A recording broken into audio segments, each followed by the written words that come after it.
Let's now shift our focus a little bit and talk generally and broadly about the state of the nation and mostly about the state of religion in the country. We've had all these conversations and we're following up with what's happening in Shakahola and what also is happening in Mavueni and other places and other parts of the country with regards to religious sects. And is it the development of cultism? Is it cult? Is it devil worship? Is it what exactly is happening in the country? And is it new? We are now joined by the prelate of the Anglican Church of Kenya, the Archbishop Jackson Ole Sapit. Good morning. Good morning. Thank you very much for joining us, Your Grace. Thank you. Good to have you in the studio. We're going to have all those conversations, like I've said, but to begin, we start with a word of proverb. And City Muga is the man. Yes, our proverbs for the whole of this week are from the country of Togo. Small West African country, one of the smallest countries on the continent. Yes, oddly enough, it is, when we think of West Africa, you think, well, either the country were Anglophile or Francophile. Now, this country, actually, their first colonizers were actually the Germans.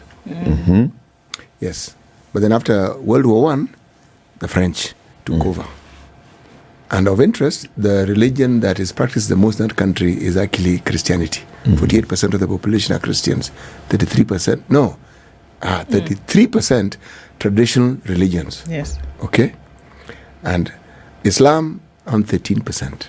So it's a predominantly Christian country.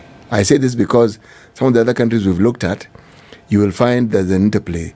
There are countries in West Africa where Islam is the dominant religion, Christianity comes second. But in all the West African countries, the traditional religions always feature prominently. There is a sizable portion of the community who are actually believers in the traditional religion. But how did they survive, those traditional religions, against the onslaught of these other religions, Islam and Christianity?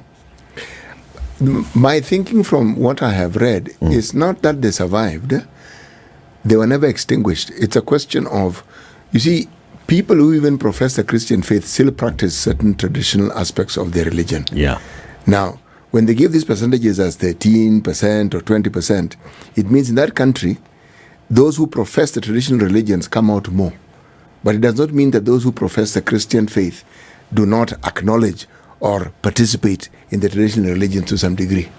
But of interest, this country, there's a faith that is related, that people associate with the East, the Baha'i faith.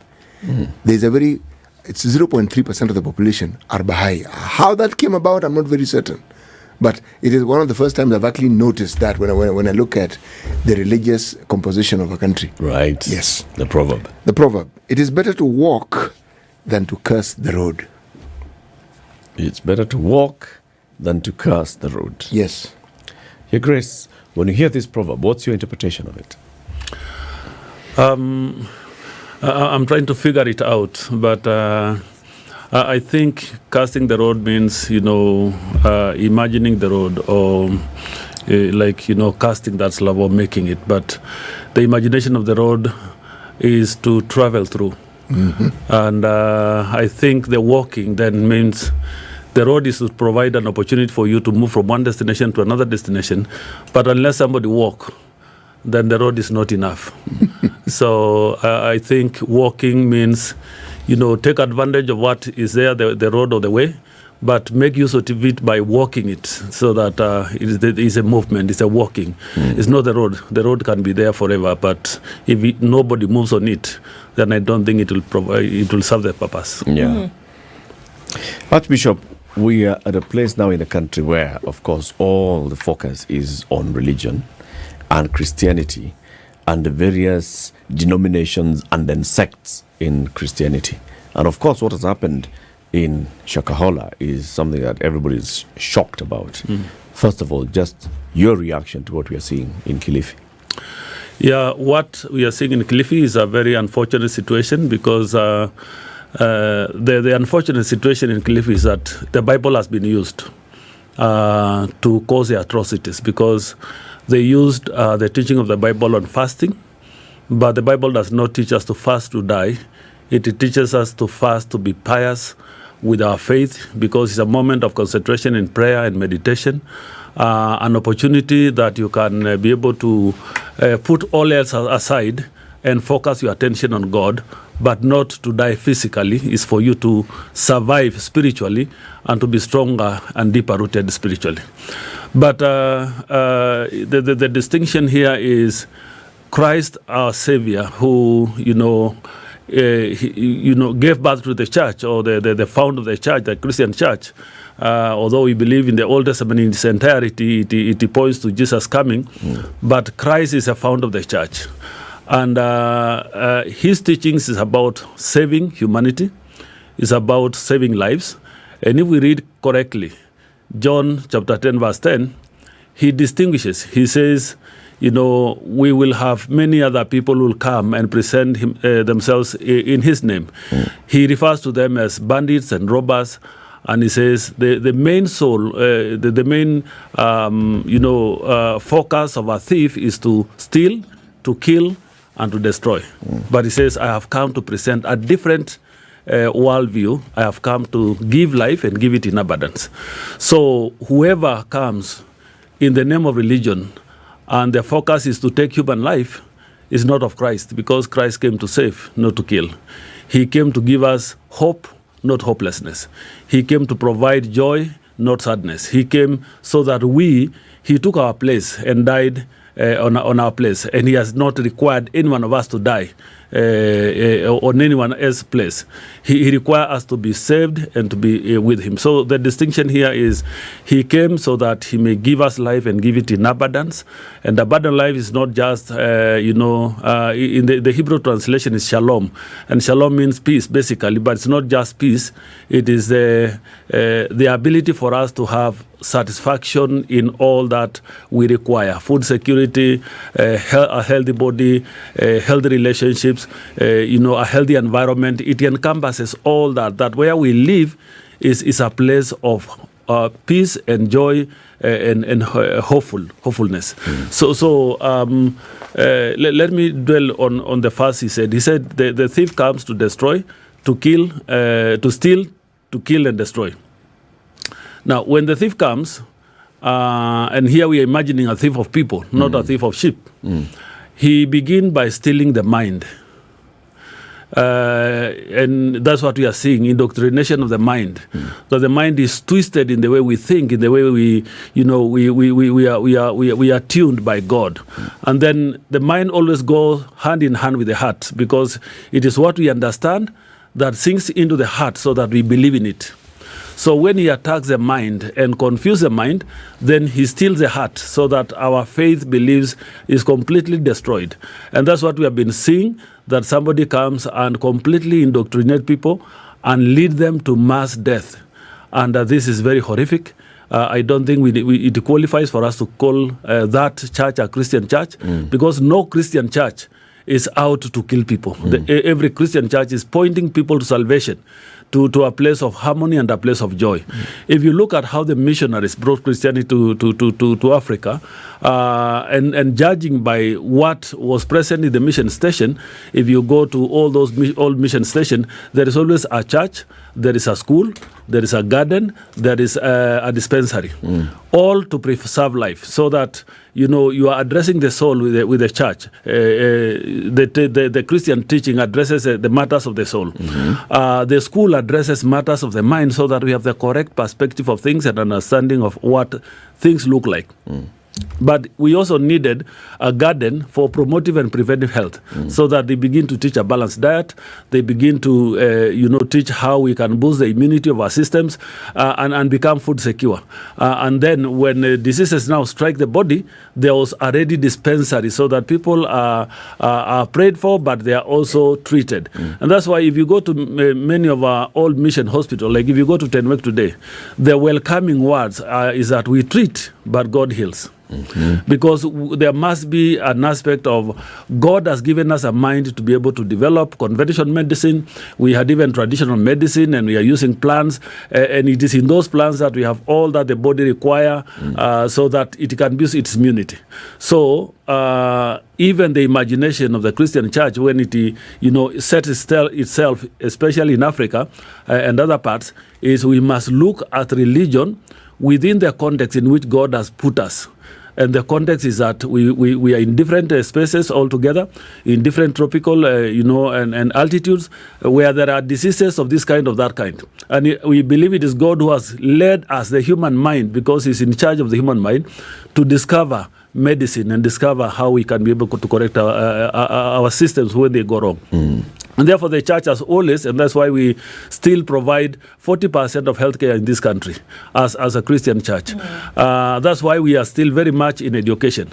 So anybody who come and tell our children they are not supposed to go to school, and tell our children they are not, you are not supposed to go to hospital when you are sick, and completely lead you to death, is not practicing Christian So that one religion. is already veering off. Yes. How about those preachers, Archbishop, who say, come for miracles, we are having healing crusades and all? Are those basing it on Christianity? I don't dispute miracles because they are very present in the Bible. Jesus was a miracle worker. We all know that. And he invites us to, when we believe in him, he said, even wonders and signs will follow you when you trust in me. The difference here is, if we are purporting to perform a miracle in exchange of money, or in exchange of anything that is going to benefit the leader, or do the miracle, or pretend to perform the miracle to build the name of me or Sapit as a preacher, that's wrong. We believe in praying for people and lead them to Christ. And even when they receive healing, because they do, they will acknowledge it is not me who have healed them. It is God who have healed them. It is Jesus who have healed them.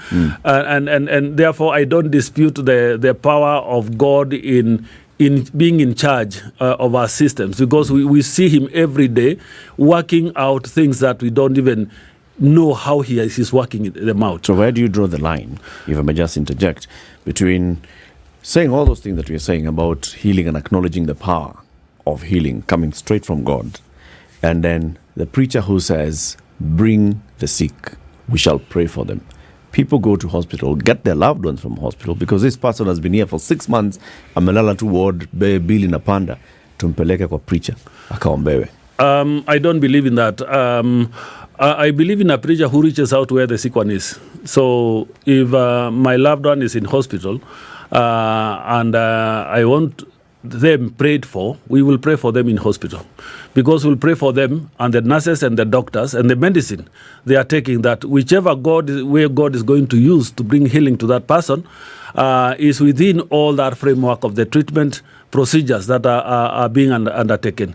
So where I'm drawing the line is, if I am predetermining that this kind of miracle is going to happen, I don't control God, and I don't force him.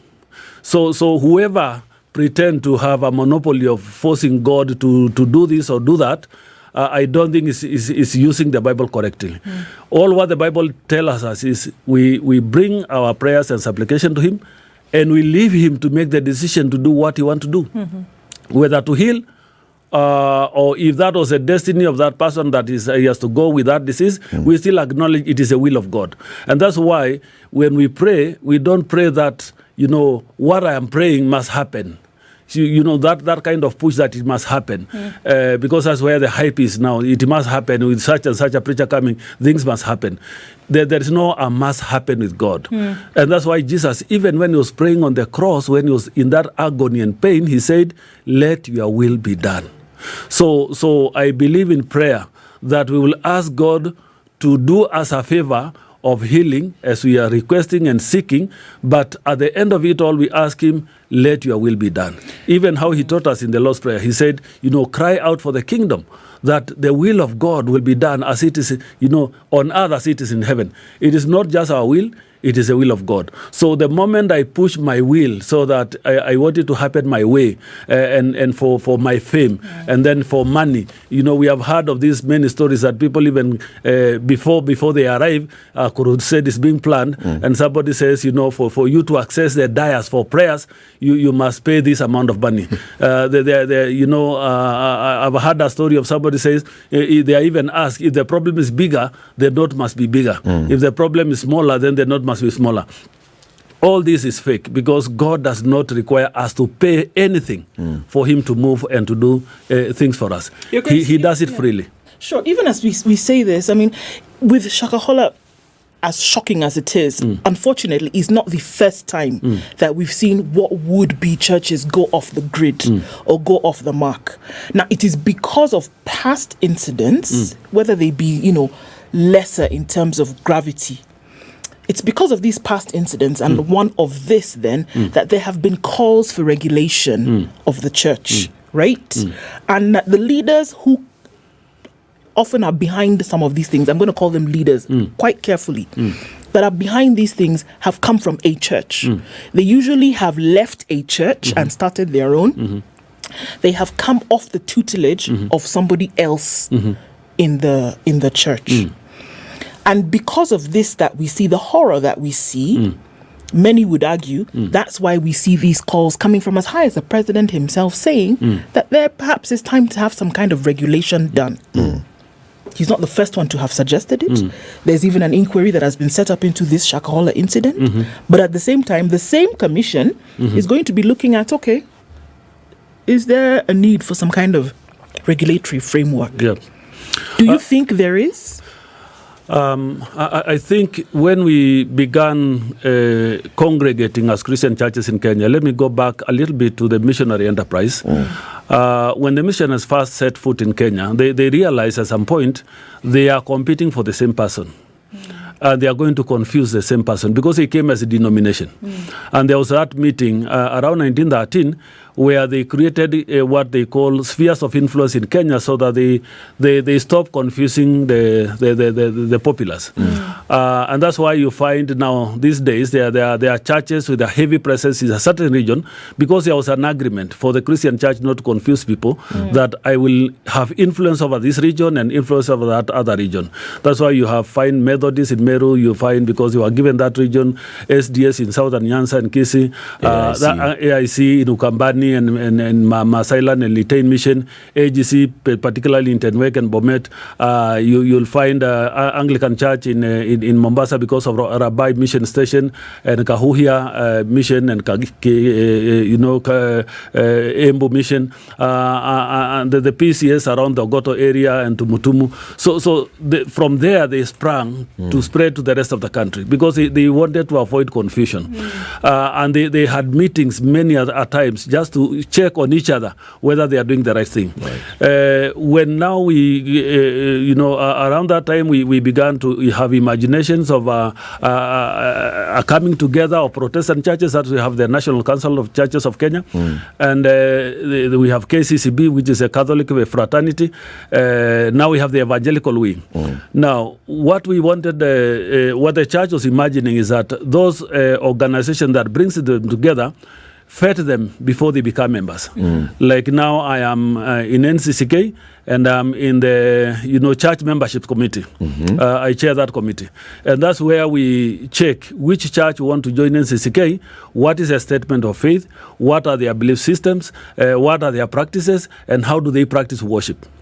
So that by the time they are admitted as members, we have all agreed that they meet the specification of a standard Christian church. And I think those framework is what has been in play for some time. But now when we moved from the mainland churches, then we go to the evangelical, and now the evangelical has moved to personal ministries. I think that's where the whole problem came about. Because that movement, as you said earlier, that somebody gets dissatisfied, probably with the leader, or with the way the church is organized, and then move to start their own church. They begin to move away from structures and structured systems where there are regulations, where they are even spelled out articles of association. Why are they gathering? Why are they associating? So when they begin to move from an organized system and move out again from the evangelical, and then they start now their own personal ministries where their systems are not there. The system is a person, the leader. Then internal regulations become hard because nobody then says they are under this umbrella. And if you look at where most of the problem is, you find they are not under any umbrella. They are not under Evangelical Alliance. They are not under NCCK. They are not under KCCB, because those are structured churches. So when people begin to move into a place where there is no umbrella of accountability and an opportunity where people can come and ask questions and check on each other, then somebody begin to do their own things, their own way. You begin to see, people idolizing the person. And I think when the moment reaches where people now begin to see not the Bible and not the teaching, but idolize a person, and they look at that person as next to God, and they take instructions only from that person and not from the Bible, then we are done. Because now we have shifted the faith from having faith in Jesus Christ and in God to have faith in a person, a human being like you. And when now this human being begin to manipulate you for their own selfish end, as what we have seen in Shakahola, because, if you lead people to fast to die and you are not dying yourself, and even from the look of the body, from what we see in the pictures taken by the media, he's still very healthy and very strong.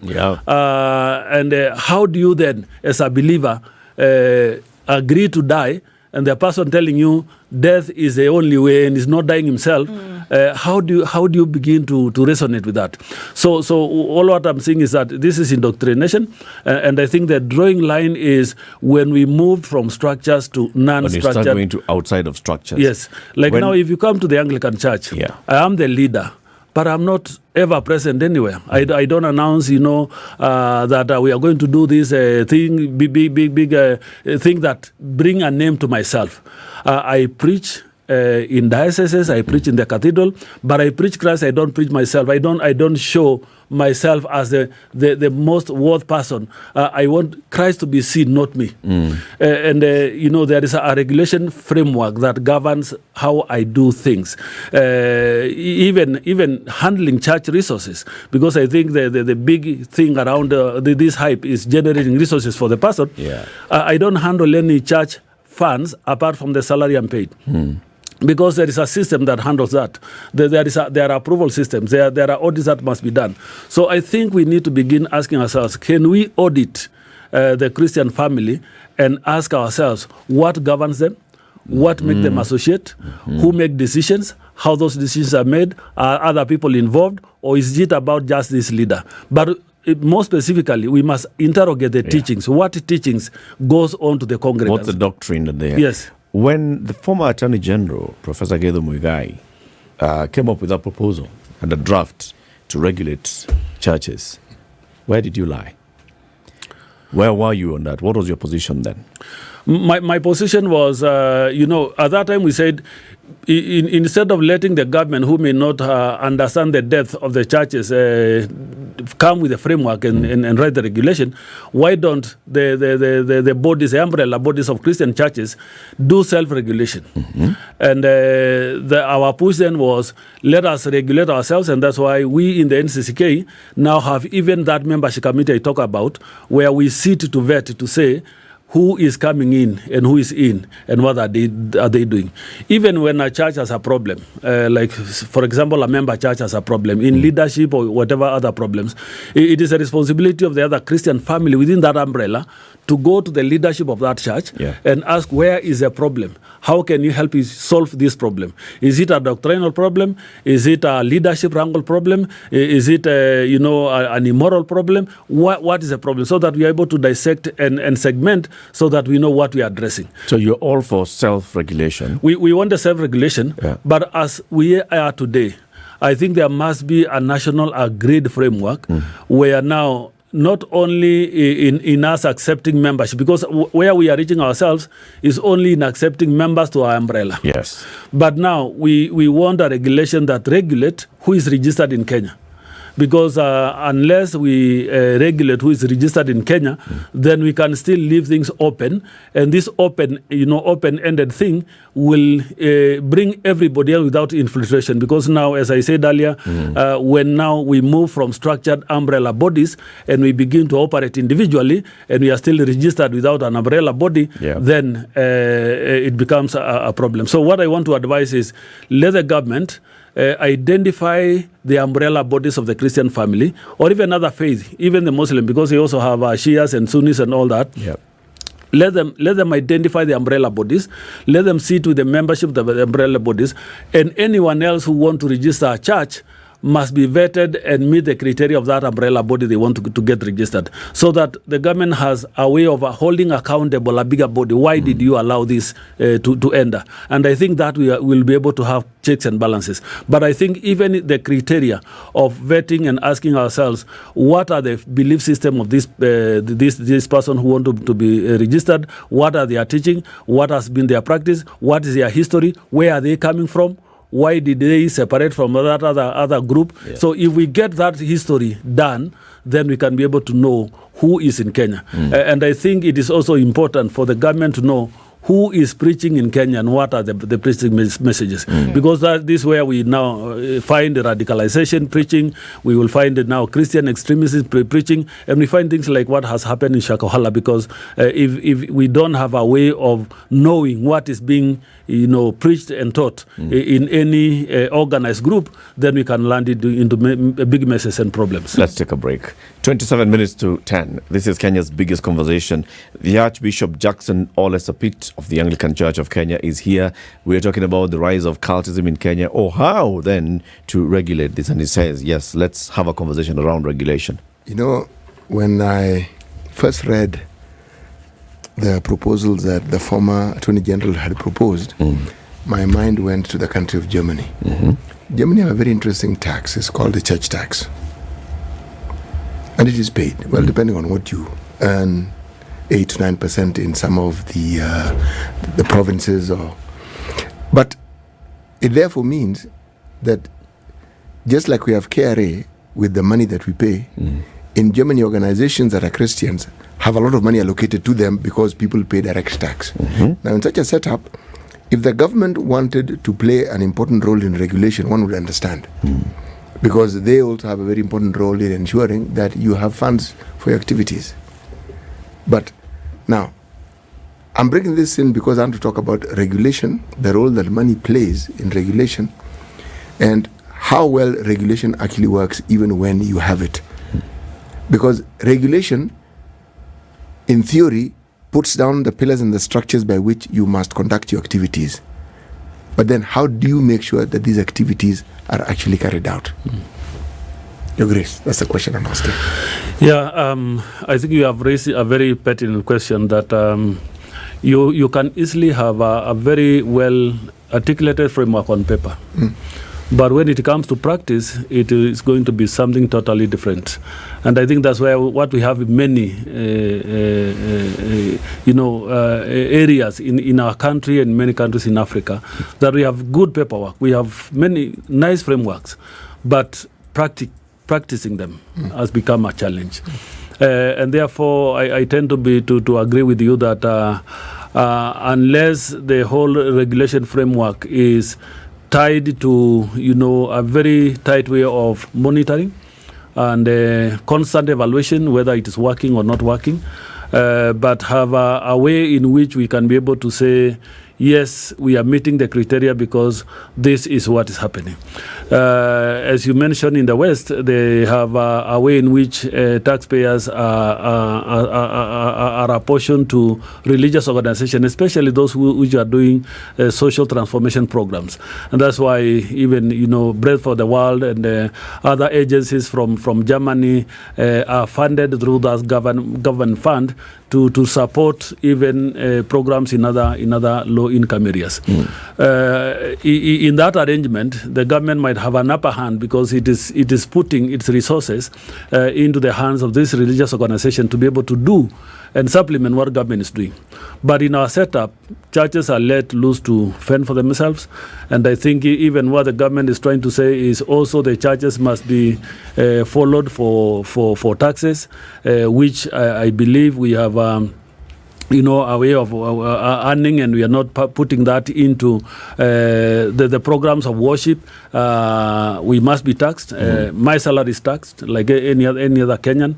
We all pay as you earn. But there are people, there are organizations that does not even have a structured salary, but they collect a lot of money, and that money does not go into a system that is taxable.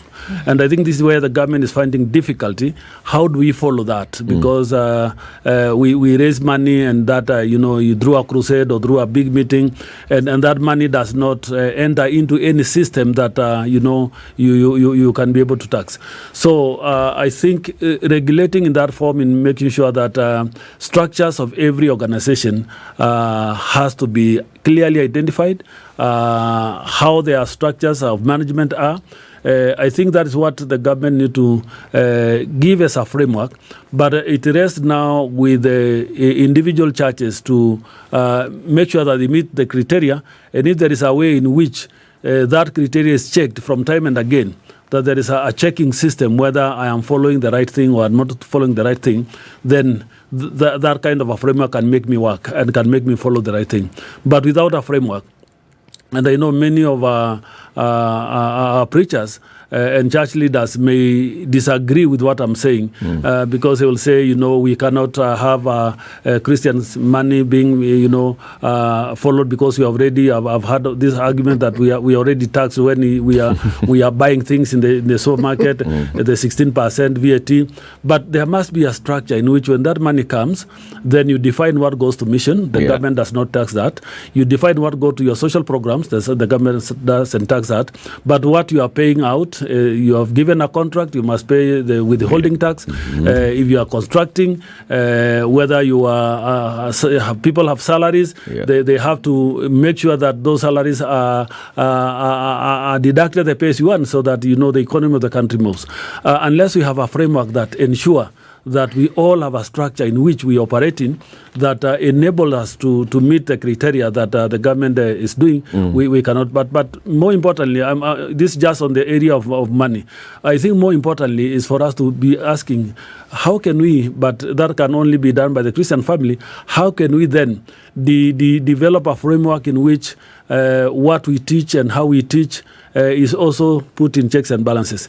The problem this brings is the interpretation of the Bible, because people will always say you are interpreting it in your own way, and I'm interpreting it in my own way. But this different interpretation, I think we must draw a line in which when they go beyond that interpretation, like now what we have seen in Shakahola, leading people to mass death, then it's not Christian. It's not a Christian message. It's not a better interpretation of the gospel.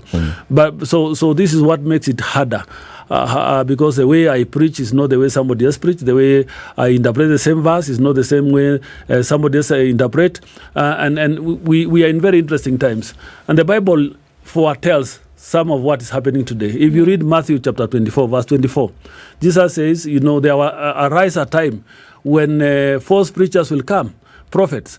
There will come a time when people will even come and pretend, I am the Christ. They will tell you, run there and run there.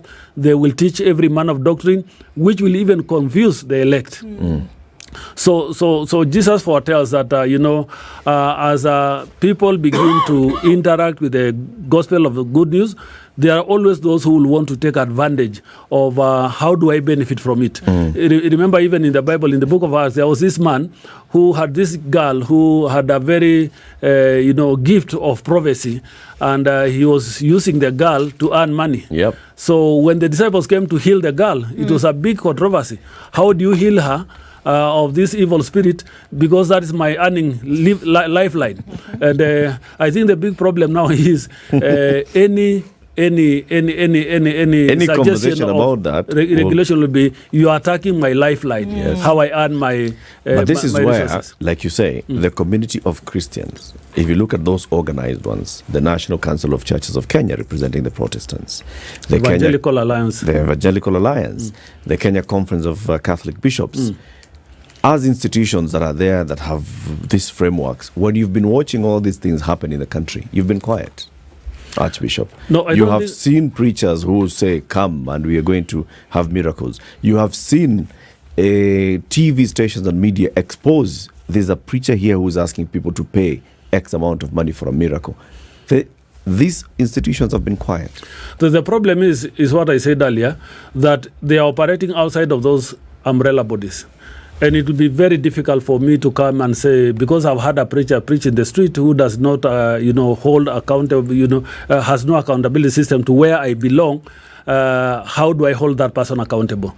But I think where we need to be asked and checked is if I'm now in the umbrella body of NCCK, has any member church of NCCK been in a controversial preaching or teaching that we are quiet about? But with Your respect, Grace, may I ask? Sorry. No. In other areas in society, sorry, Your Grace, because Yes. just on that point, because you say that if we see somebody who purports to be speaking from the body of Christ, and you cannot speak about that because they're not under the umbrella body for which you belong to, but we see other ills in society happening, they're not necessarily under the umbrella of the anybody. church, or anybody for that matter, but the church would speak. So what's the difference between the two?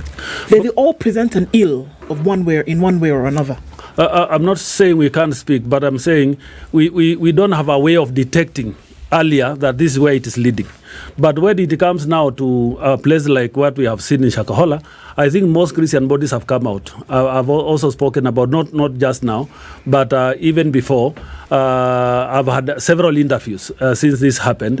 So the problem is we don't have a framework of tracking and knowing, this is the beginning of things. It doesn't begin once. Yep. It begins progressively, Yep. a step at a time, until you see now a deviation has happened. A deviation has taken a different route and a different turn. But I don't say we will not point out what is not right in the country, whether it is from a preacher or from a politician or from just anybody or even from a business, because there are also businesses that are doing wrong business. And this is why even within our Christian family, even within our church, you have seen me speak so vividly about this whole thing about LGBTQ, which my church, the Anglican Church, other parts of the world, in America, in Canada, and now our mother church in Britain, have accepted that it will be blessed in the church. And I was asking these pertinent questions. Have we now removed it from the list of sins that the Bible calls sin? Because it is listed in 1 Corinthians. It is listed in Revelation that those who are homosexuals and adulterers and all those will not inherit the kingdom, because it's a list of sin. And the answer was no, it is still sin, but why are you blessing it? So the argument has been, we are blessing people, not the sin. But I still ask, in which context? Because we bless people in context. We bless them in a context of a marriage, and I bless you and your family and your children. In a farm, I bless you and your crops. But now in this one, how can I bless you and the sin that you are doing? So this is where the problem is, and we have reached a point, and I was from Rwanda 2 weeks ago, when now the Orthodox Anglican family are saying, we will not identify the Church of England anymore as a leader of this communion or Anglican communion, because it has erred. And therefore, we will not speak, we will not keep quiet, even when it is internal. And that's what I'm saying. Even when it was internal in the Anglican Church, we have not kept quiet. We speak about it. It is the same breath we want to say. But the only thing I'm saying is, it is very hard for me. Now, I see somebody emerge as a preacher to begin tracking where does he begin to get lost. It's sometimes it takes all of us by surprise. I'm hearing now Shakahola has been ongoing, and the death has been ongoing for several years. But it is now that the shock has just engulfed the nation. So it is these shocking moments that normally we get ourselves in, and when a shock happens, first we all take a back to internalize what has happened, because sometimes you don't even believe such a thing could ever happen or it exists. But I think we need to come out, all of us, to preach what is right, tell each other what is right and what's not right, in the same breath as we tell anybody else. And we also need to be told, because, we are not angels. Nobody's an angel. Sapit is not an angel. So when we are not on the right, all of us need to be told, this is wrong. You have gone beyond the boundaries. How then do you, Your Grace, balance and set limits and understand the limits of the concept of being your brother's keeper? Because are we saying that we have difficulties understanding boundaries, if they exist, where I may be getting into your business, or where I may be following a biblical dictate because it is required of me to hold you accountable? As the Archbishop, there is no way you are going to have knowledge of the going on in every little facet in the country. But you do have members right across the country. So, as the leader of this body of Christians, that is the duty of that brother who is in that particular place at that particular point in time. Which brings us back now again to the teaching. Does the Christian body understand the burden that they have for their brethren? Because these individuals we're talking about Mackenzie, we're talking about Ezekiel, they began as Christians. They belonged to some church at some point that was considered mainstream. And when they started what they were doing, they must have been people who knew. So it brings me back to what the church teaches, and whether the church teaches the members to be able to hold each other accountable, especially when someone is clearly diverting from what they know they ought to do.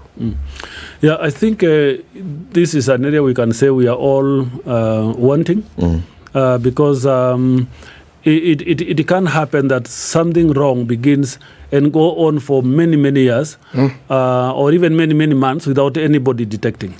The problem with religion and faith is a matter of somebody's heart.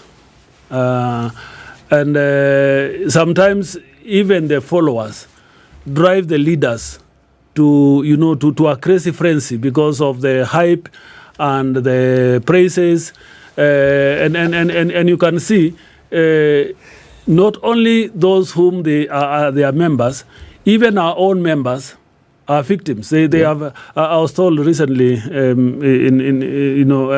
travel up country, and I was told many people in the village I come from have traveled all the way to Mombasa to see Pastor Ezekiel because they were told the kind of healings and whatever happens. And somebody was telling me it was mostly ladies. I don't know whether ladies normally have bigger problems than men.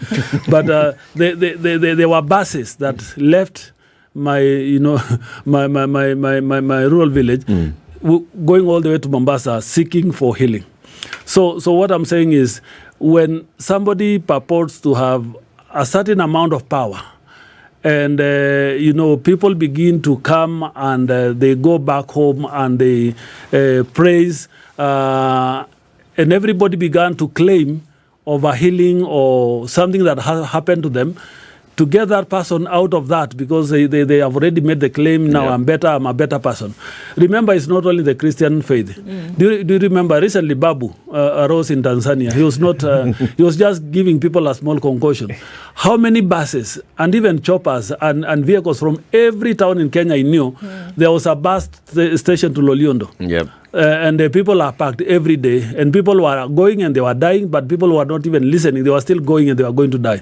We spoke about it. We urged the Christian family. This is not. There is no healing in that concoction.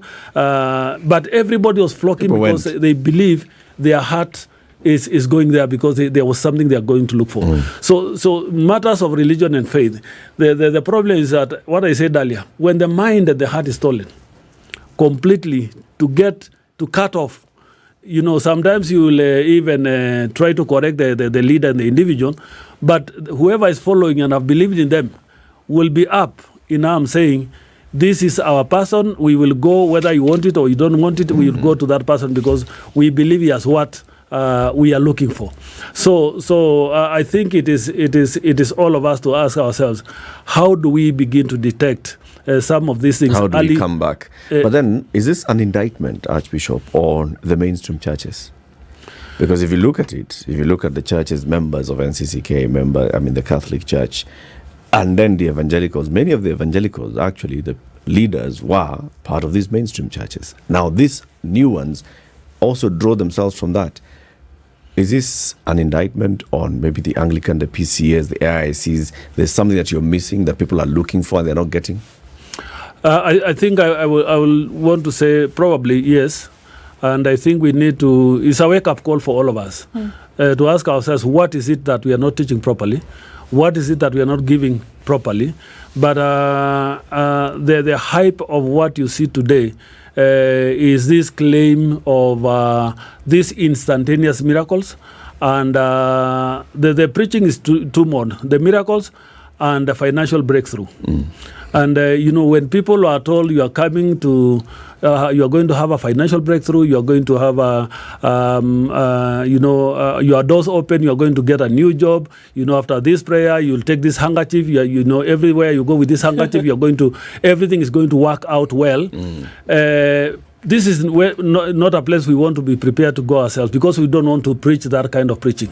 But if people are, tuned into that kind of teaching, and this is the puller, because to me the puller is come because your financial breakthrough is going to happen, your business is going to be boosted. It's always around money and around power of the leader and the people who are being taught. So I think what we need to do ourselves is to hasten preaching the true word of God, telling people what is truthful and what the Bible says plainly, and let people make choices, because Christianity is not forced. You're not forcing people to believe in it, but you teach until you persuade them.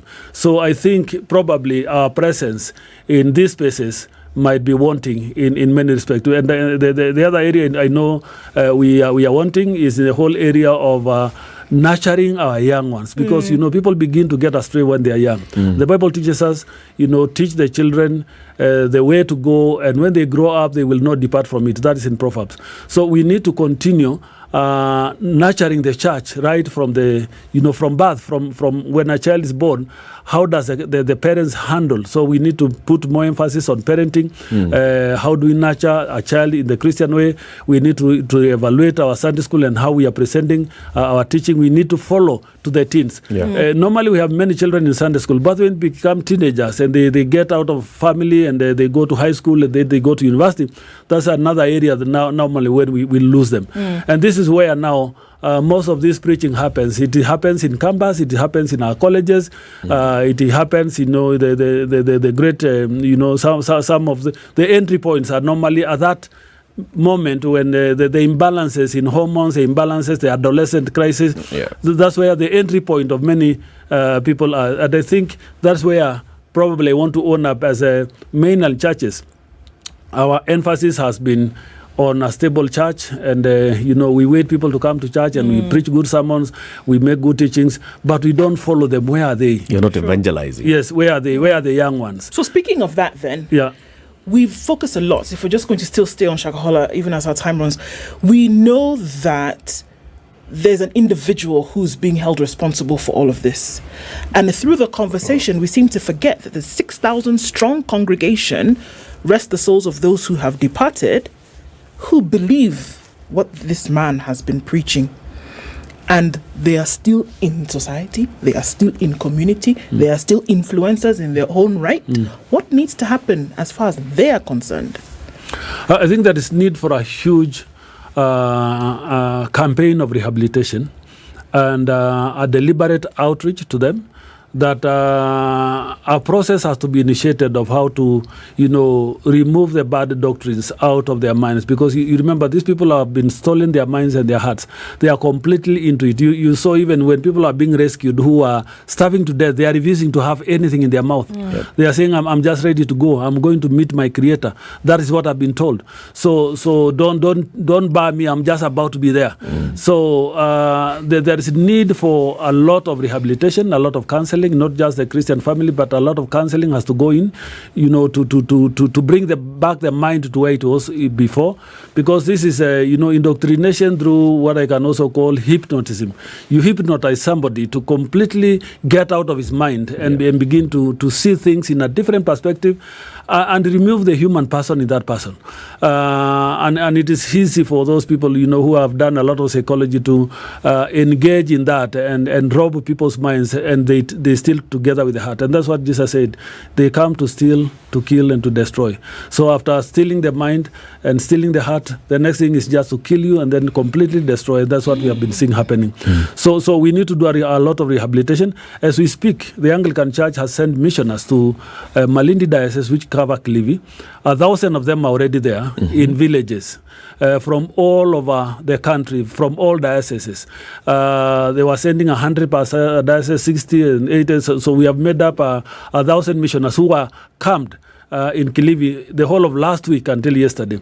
And the hope was evangelizing and teaching the true gospel and trying to find those who have been indoctrinated to be refocused again, to see Christ in a different perspective. Christ the healer, not Christ Christ the killer. Yeah. Archbishop, thank you very much for joining us today. Asante sana. Come again soon, and let's continue this conversation. I will.